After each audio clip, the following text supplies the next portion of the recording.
আসসালামু আলাইকুম। সবাইকে শুভেচ্ছা আজকের ক্লাসে। আজকে আমরা পড়ব খুবই ইম্পর্টেন্ট একটা টপিকস, সেটা হচ্ছে বায়োমেট্রিক্স। তো বায়োমেট্রিক্স বিষয়টি এই পার্ট শেষে আমরা যে জিনিসটি জানবো সেটা হচ্ছে বায়োমেট্রিক্স সম্পর্কে জানবো। বায়োমেট্রিক্স সিস্টেমে শনাক্তকরণে কি ধরনের বায়োলজিক্যাল ডেটা বিবেচনা করা হয় সে সম্পর্কে জানবো। বায়োমেট্রিক সিস্টেমে ব্যবহার সম্পর্কে জানবো। প্রথমেই আমরা বায়োমেট্রিক্সের সংজ্ঞা সম্বন্ধে আলোচনা করছি। গ্রিক শব্দ বায়ো মানে লাইফ এবং মেট্রিক্স অর্থ হচ্ছে টু মেজার থেকে উৎপত্তি হয়েছে বায়োমেট্রিক্স। বায়োমেট্রিক্স হলো বায়োলজিক্যাল ডেটা মাপা এবং বিশ্লেষণ করার বিজ্ঞান প্রযুক্তি। তথ্য প্রযুক্তিতে বায়োমেট্রিক্স সেই প্রযুক্তি যা মানুষের দেহের বৈশিষ্ট্য যেমন ডিএনএ, ফিঙ্গারপ্রিন্ট, চোখের রেটিনা এবং আইরিশ, কণ্ঠস্বর, চেহারা এবং হাতের মাপ ইত্যাদি ম্যাপে এবং কম্পিউটার পদ্ধতিতে নিখুঁত নিরাপত্তার জন্য বায়োমেট্রিক্স পদ্ধতি ব্যবহৃত হয়। এই পদ্ধতিতে মানুষের বায়োলজিক্যাল ডেটা কম্পিউটারের ডেটাবেজে সংরক্ষিত করে রাখা হয় এবং পরবর্তীতে এসব ডেটা নিয়ে স্বয়ংক্রিয়ভাবে মিলিয়ে দেখা হয়। যদি ডেটা মিলে যায় তাহলে বৈধ এবং অনুমতি দেওয়া হয়, যদি না মিলে তাহলে সেটা অবৈধ হয়ে যায়। বায়োমেট্রিক্সের প্রকারভেদ। বায়োমেট্রিক্স দুই ধরনের। একটা হচ্ছে দেহের গঠন এবং শরীরবৃত্তীয় বৈশিষ্ট্যের বায়োমেট্রিক্স পদ্ধতি। দুই নম্বর হচ্ছে আচরণগত বৈশিষ্ট্যের বায়োমেট্রিক্স পদ্ধতি। আমরা প্রথম অংশটা একবার দেখে নিব। দেহের গঠন এবং শরীরবৃত্তীয় বায়োমেট্রিক্স পদ্ধতির মধ্যে রয়েছে এক নম্বর মুখ। মুখের চেহারা বা বৈশিষ্ট্য বিশ্লেষণ করে আইডেন্টিফিকেশন করা হয়, মানুষকে চিহ্নিত করা হয়। দুই নম্বর হচ্ছে ফিঙ্গারপ্রিন্ট, যেটা সবচেয়ে বেশি এখন বিভিন্ন অফিস আদালতে ব্যবহার করা হচ্ছে। কিছু শিক্ষা প্রতিষ্ঠানেও আমাদের উপস্থিতি নিশ্চিত করার জন্য ফিঙ্গারপ্রিন্টের ব্যবস্থা চালু হয়েছে। আস্তে আস্তে এটা সব জায়গায় চলে আসবে। তিন নম্বর হচ্ছে হ্যান্ড জিওমেট্রি, হাতের গঠন এবং আঙ্গুলের দৈর্ঘ্যের মাপ বিশ্লেষণ করা। চার নম্বর হচ্ছে আইরিশ, মানে চোখের মনির চারিপাশে বেষ্টিত রঙিন বলয়, এই অংশটা বিশ্লেষণ করে মানুষকে চেনা হয় বা আইডেন্টিফিকেশন করা হয়। পাঁচ হচ্ছে রেটিনা, চোখের পেছনের অক্ষিপটের মাপ বিশ্লেষণ। এগুলো খুবই মানে এই রেটিনা টেস্টটা খুবই গুরুত্বপূর্ণ তাদের ক্ষেত্রে। সেটা হচ্ছে বিশেষ করে ইউরোপের বর্ডার ক্রস করার সময় আপনার চোখের রেটিনার এই মাপটা তারা নিয়ে নেয়, যাতে কোনোভাবেই আপনি ফিঙ্গার কিংবা অন্য কিছুতে জালিয়াতি করলেও চোখে ধরা পড়ে যায়।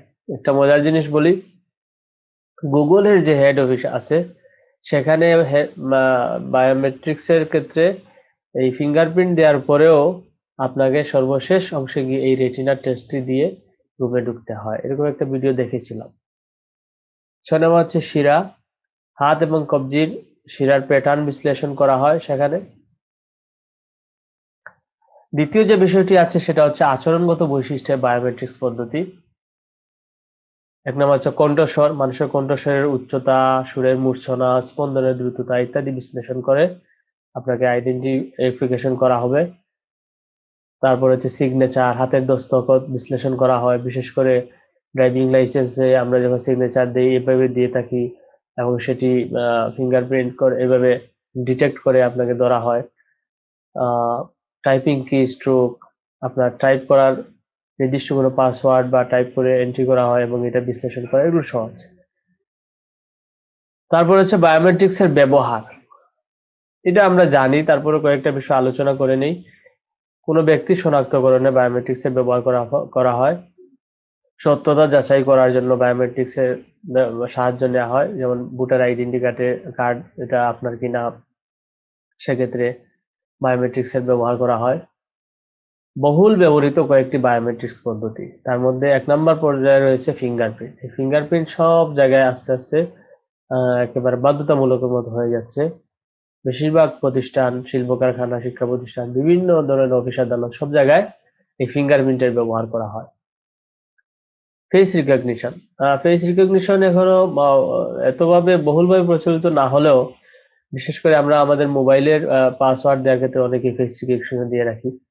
মুখের সামনে নিয়ে আসলে মোবাইল লক হয়ে যায় এবং আবার আনলক করা যায়।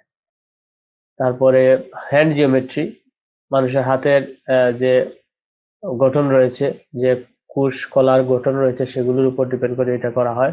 তারপর হচ্ছে চোখের আইরিশ এবং রেটিনা স্ক্যান, এটা তো বললাম, এটা উন্নত কান্ট্রিতে এগুলো করা হয় থাকে। ভয়েস রিকগনিশন, সেটাও একটা বিষয়, মানুষের কণ্ঠস্বর দিয়ে চেনা যায়। ভয়েস রিকগনিশন আমাদের মোবাইলেও আছে। ভয়েস রিকগনিশন দিয়ে আমরা অনেক কিছু করা যায়, যেমন এটার মোবাইলে একটা সহজ ব্যবহার করা হয়। ক্যামেরা দিয়ে ছবি তোলার ক্ষেত্রে আপনি যদি স্মাইল বা বড় কোনো সাউন্ড রেকর্ড করে রাখেন যে এটা বলার সাথে সাথে ছবি তোলা শুরু হবে, এরকম হয় অনেক ক্ষেত্রে, এগুলো ব্যবহার করা হয়। সিগনেচার ভেরিফিকেশন তো বললাম, এটা অনলাইন সিগনেচার ভেরিফিকেশনের ক্ষেত্রে এটা খুবই ইম্পর্টেন্ট, ভেরিফিকেশন করা হয়। বিভিন্ন অফিস আদালতে এইগুলো ব্যবহার করা হচ্ছে। এই ছিল আজকের আলোচনা। তোমাদের এই আলোচনা থেকে একটি হোমওয়ার্ক দিচ্ছি।